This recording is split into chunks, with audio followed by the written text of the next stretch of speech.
Buenos días, buenas tardes o buenas noches, independientemente del lugar y la hora en el que usted se disponga a visualizar la sesión del día de hoy. Bienvenidos nuevamente al Club de Contadores, en esta oportunidad presentando la segunda sesión de nuestro curso virtual especializado Normas Internacionales de Información Financiera, en sus siglas NIF, y su incidencia en el impuesto a la renta 2021. Con nosotros nuevamente la doctora Rosa Ortega, quien es la responsable de esta capacitación y a quien damos la más cordial bienvenida. Doctora Rosa, muchísimas gracias por nuevamente estar con nosotros en esta noche y además, pues por supuesto, traer este tema tan interesante no solamente a nuestros suscriptores, sino a las personas que hoy nos acompañan. Sin más preámbulos, doctora, bienvenida nuevamente. Esta es su casa y cedo los micrófonos y las pantallas para que pueda iniciar. Adelante. Bien, muchas gracias. Buenas noches con cada uno de los participantes el día de hoy. Un gusto saludarlos. Continuamos entonces en la segunda sesión sobre NIF e incidencia tributaria. El día de ayer abordamos aspectos introductorios a título de recordaris sobre el tema principalmente de los estados financieros y su relevancia para fines fiscales. Vimos que debemos considerar la aplicación de las NIF en el campo tributario bajo la norma 9 del Código Tributario, como otras normas que se pueden aplicar, pero siempre y cuando no se opongan o desnaturalicen a lo previsto en la legislación del impuesto a la renta y respecto de aspectos o respecto de supuestos que no están contenidos o contemplados en la legislación tributaria, y siempre y cuando no creen o determinen supuestos nuevos. Revisamos sobre el particular también la incidencia o el tratamiento bajo la NIC 12, sobre las principales diferencias temporarias que pueden surgir y que resulta también su aplicación y su identificación sumamente útil de cara a la determinación de la renta neta imponible, dado que en ese supuesto podemos identificar adiciones o deducciones que surgen por aplicación de las normas contables y que presentan o constituyen tratamientos distintos a lo previsto en la legislación tributaria. Luego ya en materia iniciamos el análisis del rubro de activos, ¿no? Para ir validando, verificando sus requerimientos contables y luego contrastarlos con el tratamiento tributario a efectos de validar o identificar si hay similitudes o diferencias. El día de ayer iniciamos el tema de la NIC 2, existencias. Vamos a continuar hoy con la presentación de la sesión del día de ayer, en lo que corresponde terminar sobre inventarios, básicamente el tema del costo y la medición al final del ejercicio que puede originar una pérdida estimada por desvalorización. Luego de ello, culminemos con esa presentación, pasaremos ya a la al segundo tema que vamos a revisar el día de hoy y que corresponde a propiedad, planta y equipo principalmente. ¿Correcto?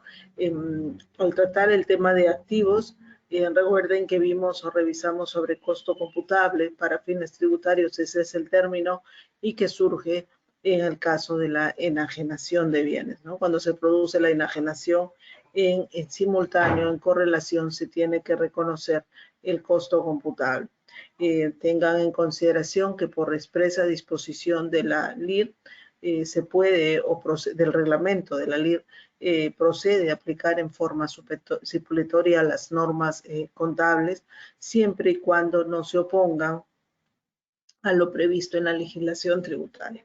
Sobre ello, entonces, ayer en el caso de inventarios abordamos sobre el reconocimiento y hoy vamos a ver el tema de la medición, principalmente medición.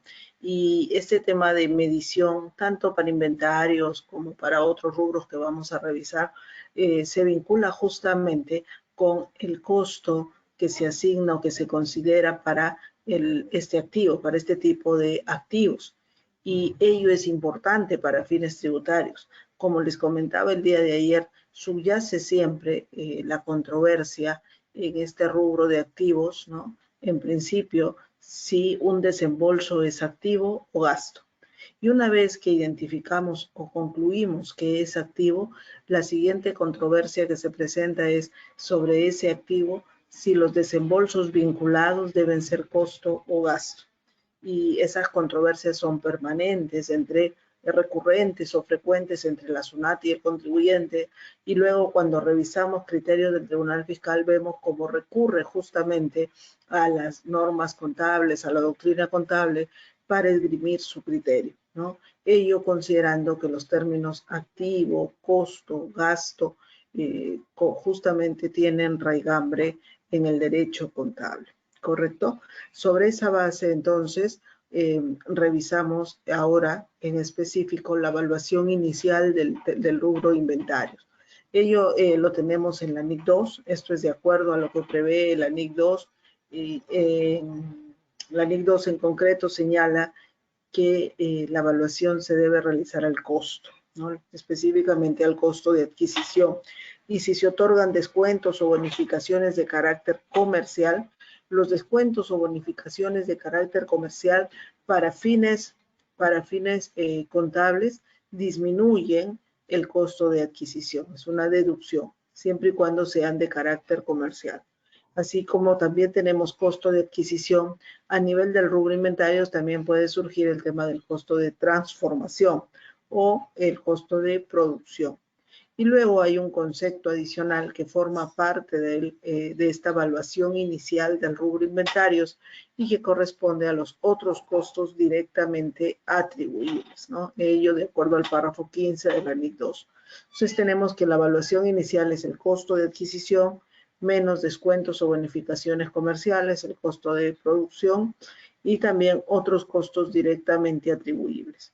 Sobre esta última línea, sobre este último supuesto de otros costos directamente atribuibles, surge controversias sobre qué desembolsos deben formar parte del costo y otros desembolsos que ya podrían tratarse o considerarse como gastos operativos, ¿no? Como es la mención que hace el Tribunal Fiscal al desarrollar sus argumentos y criterios.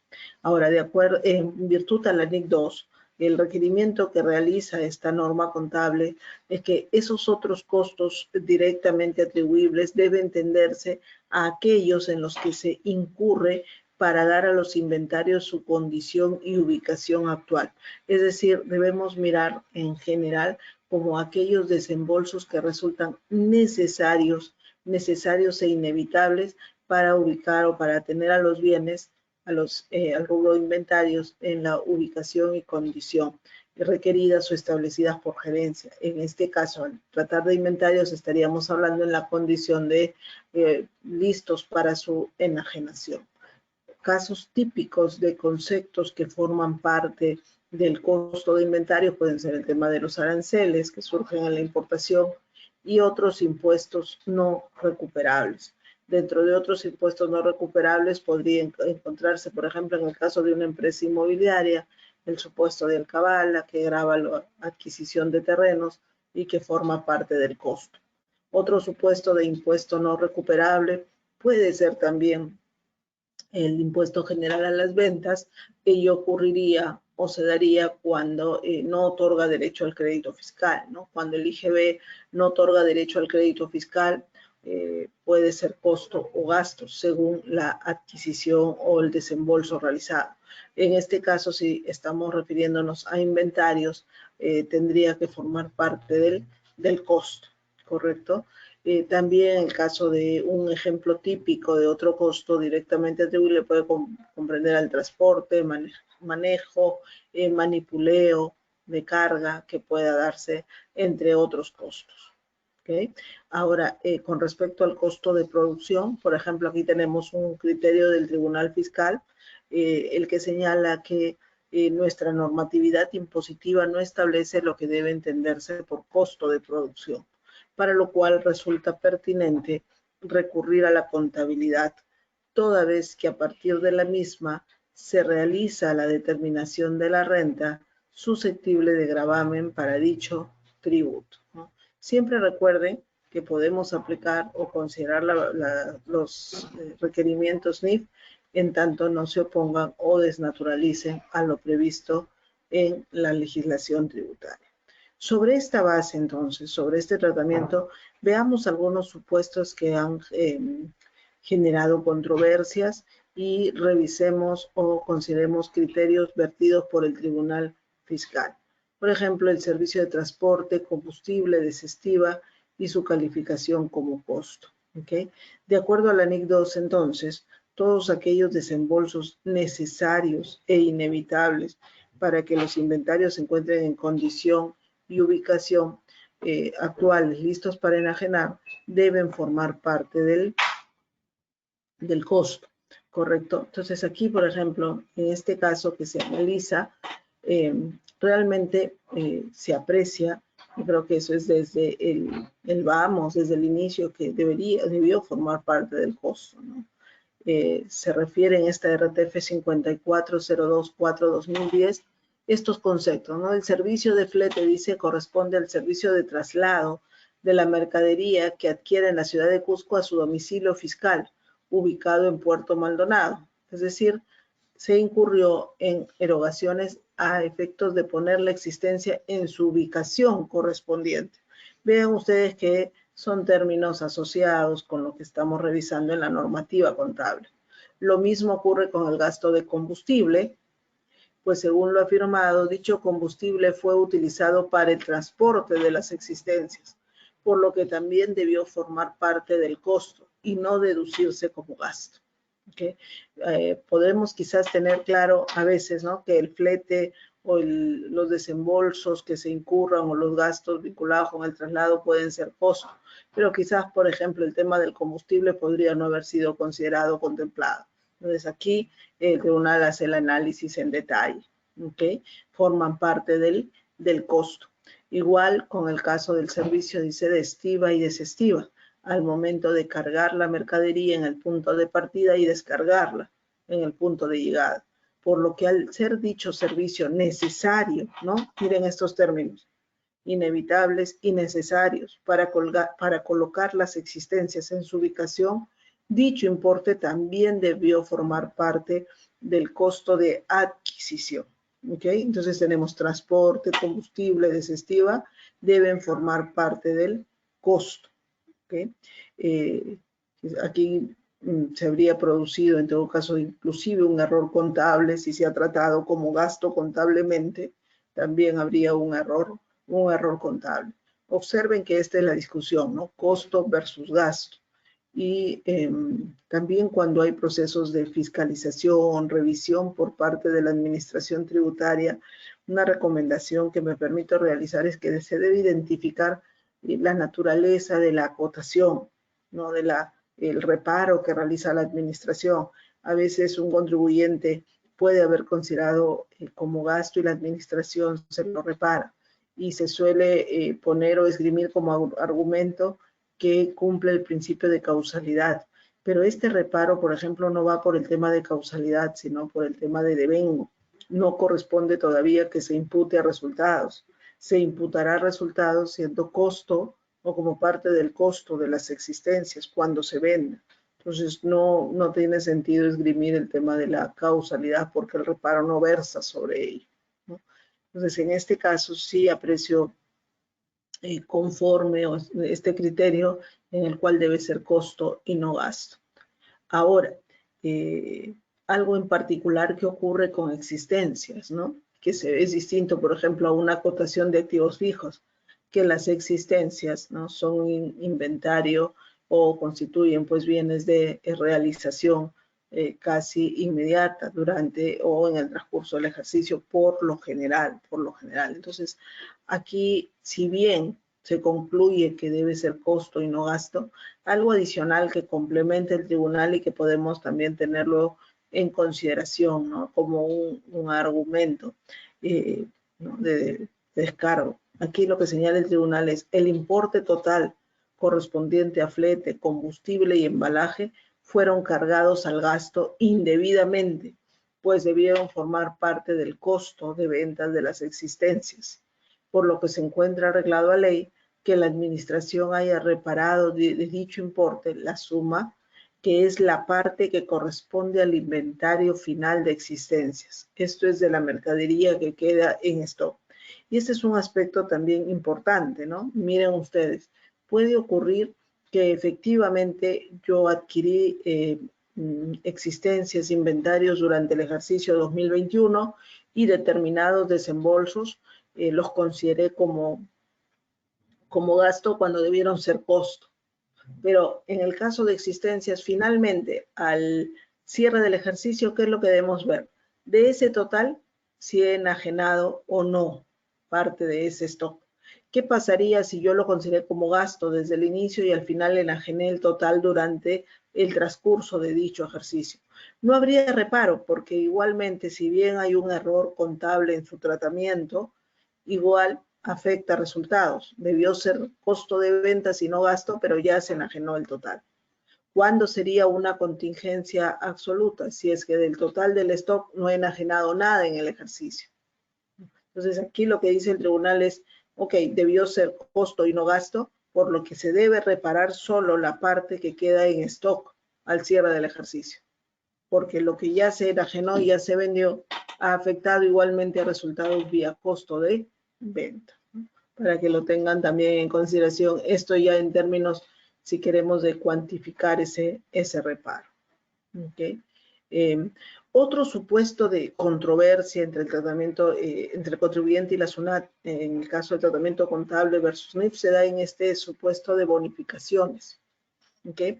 Les comentaba, les decía que para fines contables, cuando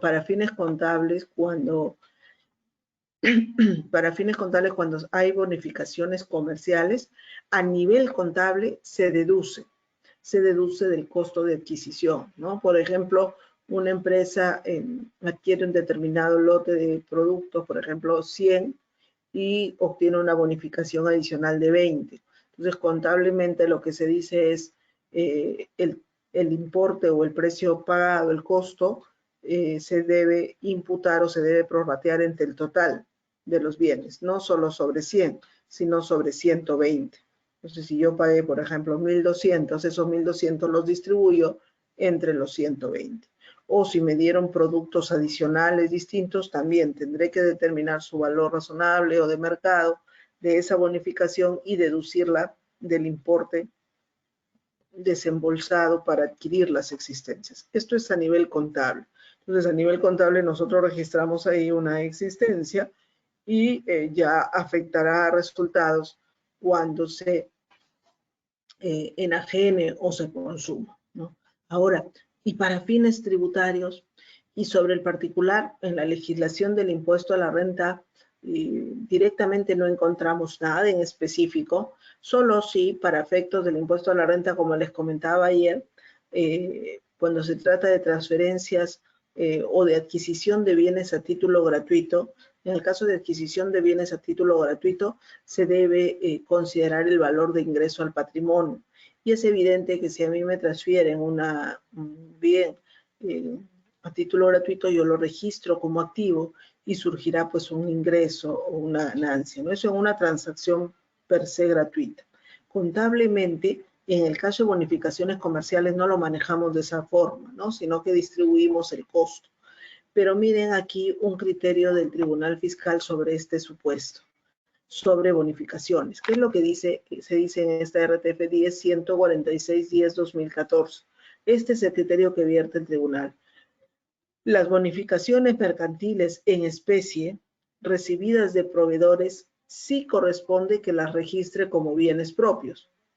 Eso es correcto, las vamos a registrar como bienes, de acuerdo a su valor de ingreso al patrimonio, reconociendo un ingreso que se encontrará grabado con el impuesto a la renta en el momento en que se registre en el patrimonio, independientemente de su posterior venta. Miren, mientras que contablemente las bonificaciones las registramos como activo, pero prorrateamos el costo, aquí, de acuerdo a este criterio del Tribunal Fiscal, dado que hay una recepción gratuita de bienes, se entendería el tribunal que para fines tributarios debemos reconocer el bien propiamente dicho y asignarle el valor de mercado respectivo y generar un ingreso para fines tributarios, ¿no? En el momento en que se recepciona. Como yo les decía, finalmente sí se va a afectar también contablemente a resultados, pero la diferencia está en el momento. Si yo recibo bonificaciones, por ejemplo, en diciembre y las voy a vender o consumir al año siguiente,